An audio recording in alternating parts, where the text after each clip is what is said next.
Mark Foote took his tally of wickets in this season's LV County Championship to 30 as he bagged his second 5-wicket haul of the summer to put Derbyshire on top on day one of their match with Kent in Canterbury.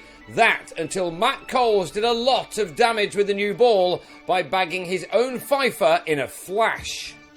Batting first after winning the toss, the first new ball of the day caused problems, Kent losing Daniel Bell-Drummond to the second delivery of the game as Foote struck very early on with an LBW. There was in-swing there and also with the fifth ball of the match when the left-arm quick repeated the dose to send Rob Key on his way for a duck. The home side on 2 for 2 after only 1 over of the contest. Sam Northeast would have been hoping to put his feet up for a while after he'd won the toss, but instead he quickly found himself out in the middle, having to settle in as soon as possible. The good news for him is that he is in splendid form right now, and he needed to be against an excellent Derbyshire seam attack, which blends the mix of youth and experience perfectly. That included Wayne White, who was playing a 4-day game for the first time this year. He offered Joe Denley some easy pickings outside his off-stump, and that allowed Kent to kick on, these two batsmen recovering the situation very quickly, with a partnership of 96 in 22 overs. That was largely down to Northeast, who rushed to a 50, his 6th of the championship summer, off only 60 balls, this amongst his 9 fours. White's first 4 overs had cost 23 runs, but he then got one through Denley to bowl the opener for 30. We'd gone a roundabout way of getting there, but honours were now even, and it remained that way going into the afternoon session, Kent having got to lunch on 117 for 3, a total dominated by Northeast, who'd had his Sunday dinner with 73 runs to his name.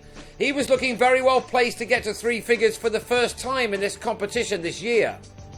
He just passed 600 runs for the 4-day season when he was out though, reaching out in front of him to drag a ball from Tony Palladino back onto his stumps. Northeast was out for 85 and his dismissal sparked a rapid collapse. 3 overs later, Darren Stevens nicked off to Foote, who struck with the 4th ball of his new spell. Next over, and Fabian Cowdrey chose the wrong ball to leave alone and was bowled by Palladino. Ryan Davis's debut first-class innings lasted only 4 deliveries, although the one he got from Foote would have removed men with much more experience. And then Coles edged Palladino to the diving Wes Durston. Kent had lost 5 wickets for 16 runs in the space of 60 balls. That left the home team on 151 for 8 and in trouble.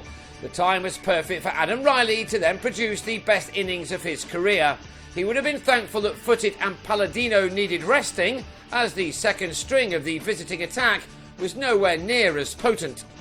And that allowed Callum Haggett to survive until tea with Riley, these two getting their team to a total of 199 for 8, Riley already passed his previous best first-class score of 23. He was to fall for 34 after adding 53 runs for the 9th wicket with Haggett, Foote completing the 13th fifer of his upwardly mobile career, 9 of which have come since the start of last season. The innings was ended in the next over when Ivan Thomas delayed coming back for a second run by just a fraction and was beaten by White's throw from the deep. Kent were all out for 205, Foote with figures of 5 for 45. What happened next was remarkable. As with Kent's innings, Derbyshire now lost 2 wickets in the first over of their reply. Ben Slater was bowled by Cole's 3rd ball, while Chesney Hughes was bang in front to the same bowler 2 balls later. The next over was a maiden, and then Cole struck in the 3rd, Tilakaratne Dilshan edging to Riley after being squared up to leave Derbyshire 3 down without a single run on the board. Coles was outstanding and he struck for a 4th time in his 5th over. Billy Godleman this time taken by Northeast for a couple at 15 for 4.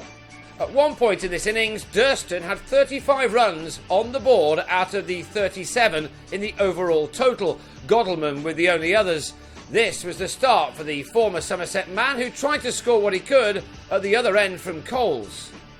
The bowler had figures of 6 overs, 5 maidens, 5 for 8 when he next had Scott Elston LBW for a duck.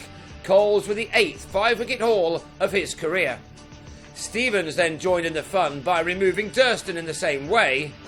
And when the umpire's finger was raised yet again in Stevens' next over to see White become the 5th man of the innings to go without scoring and the 8th in this day, Derbyshire were on 40 for 7.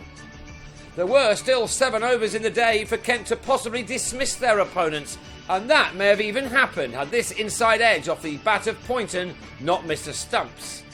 The keeper returning to the Derbyshire side, and Palladino did well to prevent any more mayhem in adding 27 runs for the 8th wicket, but their side are still some way behind. They will go again on the second morning on 67 for 7, Coles looking to add to his mightily impressive figures of 5 for 20. Derbyshire are 138 runs behind in a game which has moved on at a real pace.